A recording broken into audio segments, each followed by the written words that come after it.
Hi there. Oh, I like your costume. Very cool. Hello. Where's my little dish? So come on, dude, be careful. I just need somewhere to put the needles. I guess I'm less organized today than I thought. Oh, we got 5 people. Okay. Thank you. Everybody sign. Oh, Grab that for Zane. everybody find a seat. Zane, right here. Here, Zane. All right, we're going to be making something today called a cinch tack. And you open it by gently pulling on the sides like this, and you close it by sliding the bead down and closing the bag like that. And you guys are going to be able to take it with you. And I'm going to show you the stitch that we're using, and then Annabelle will give you a kit. So we're going to start off first. Has anybody done any sewing before? I tried. Cool. Okay. Well, now you're going to do some more. So this project is different from regular sewing in a couple ways. The first way it's different is, see how short that tail is? In regular sewing, you often pull your thread down here, but that'll make this too fat. And so we're going to keep our tail real short, about like that. And the other difference is, often in sewing, you put your needle through and pull it all the way through, and then you go back up the other way. That'll get you tied in knots in this project. So what we're going to do is do all of our work from the top. First thing you'll do is find a spot on the line and poke down. You go over about 1 inch and poke back up like that. And then you pull the needle through, and then drop the needle, pick up the yarn, and pull on that yarn all the way until the bead comes to touch the fabric. And then you do a second stitch, down and up, pull the needle through, grab the yarn. What happens if it's not perfectly an inch? That's a good question. In some kinds of sewing, even stitches are super important, but in this project, they don't have to be perfect. They just need to be sort of about 1 inch. So go ahead and pass those out. Yeah. And here's your model. You're going to sew all the way around in a circle until you come back to buy the bead. So that's okay. And then the reason it's called the running stitch is because once your hands get comfortable with doing 1 stitch at a time, you can actually do 2 stitches at a time, like that. Yep, you can do 3 or 4 too, but you have to be careful because then it gets a little messy if you do too many. But there you go. She's going to give you a kit. There you go. Yeah. And so be careful to keep that needle on the yarn. If it comes off, it's a little tricky to get it back on there, so we'll help you do that if it comes off. Yeah, so find a spot on the line, poke down, and then up.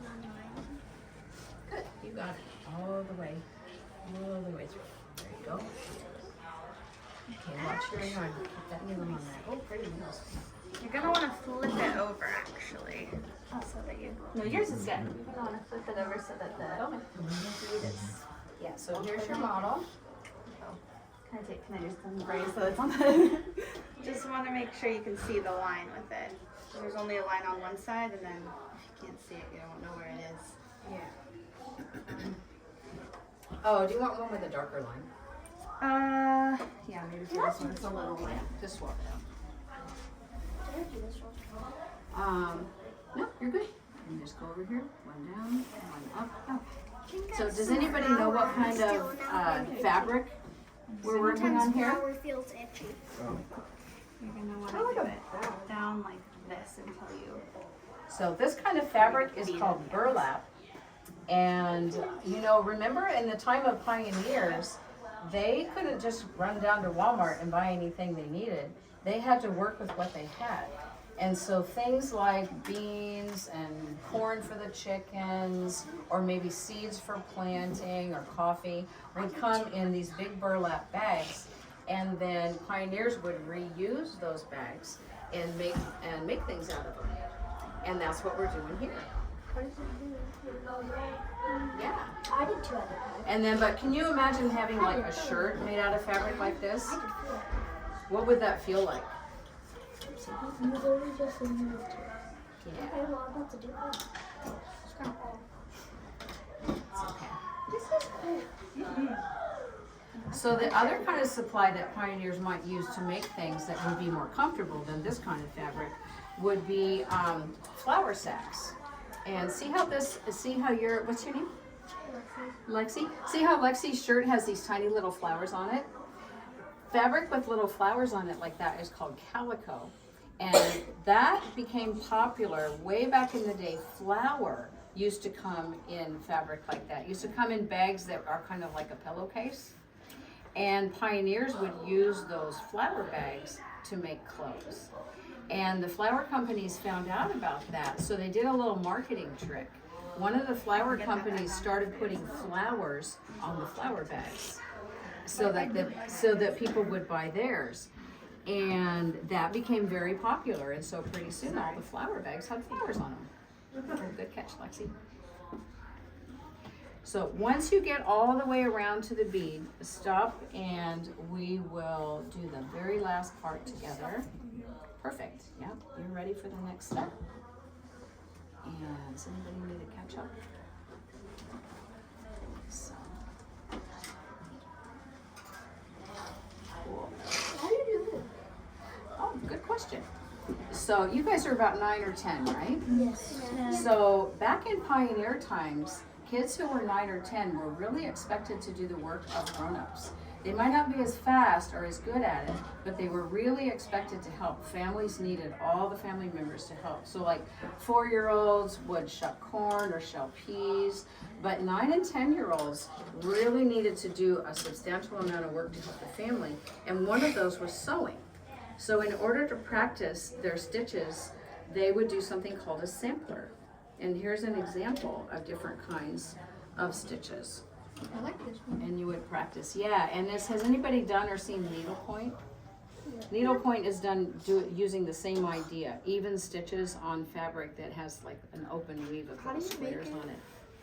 How do you make it not like overlap instead of just staying? You just have to be very careful, and in this case, the length of your stitches is super important. And so you would actually count the squares in the fabric. Well, you have to cut it off. Is this it? Yep, you're ready for the next step. We're almost there. All right, so once you're around to Oh my gosh. back to the bead. We have to have a sign. Okay. I am okay, but that was shocking. We should put up a sign or So something. take your Yeah. circle and flip it over so the bead touches the table. And then see how you've got a bunch of strings here? Gather up all those strings in one spot. Put all those strings in your hands, like that. Take it out of this. Straighten I it up. take it out of the needle. Not yet. Leave the needle on there because we're gonna need. Can you fix that? Yeah. We're gonna need that in a minute. So take all the strings in one hand, put your other hand in the middle, and start pulling on those strings Wait. until it starts. Yeah, both of them. Start pulling on that, and then once your hand doesn't fit anymore, take your hand out and push on the bag to get it closed like that. Yeah. Push on the back. A little bit. Just like, yep, you got it. All right, then set your bag down, line it up like that, so you've got one string with a needle on it and one string with a bead on it. Let's see other. And we want to get that bead so it slides up and down on these two pieces right here. There you go. And so the first thing we'll do is take the knot out that's holding that bead in place. So grab the bead between your thumb and finger, find that little loop on there. I got it. You got it? Okay, and start pulling on it until that one end comes out of the bead like that. I got it. Then you still have one bead here, but it's free, and the needle. The very last thing we'll do is take your needle and put it through the bead. Start on the side of the bag, put it through the bead, and pull it all the way through. So you're going to go that way, yep. And you want to go, let's get that loop out of there. I'm getting you to You that want to take point your too. needle and go like We're gonna have that. to put the needle back in for Then do I take the needle off? Yep, then it's okay to take the needle off. And did I hear that bell? You heard the bell, right? Yeah, Okay. okay, so I'm gonna tie the knots for you. I'll tie your Annabelle, can knot you tie too. some knots? Yeah, because we're out of time. You want me to put it back on? I know, but it's not through the There we go. My dad's favorite color is orange. Really? That's lucky that you got that one. I Huh? always need an What's extra your 5 favorite minutes to color? do this stuff for some reason. Yeah. That's my favorite color Okay, too. so you guys are ready to go Yeah. to the next station. There you go. Just to put it through the Yeah, they're coming.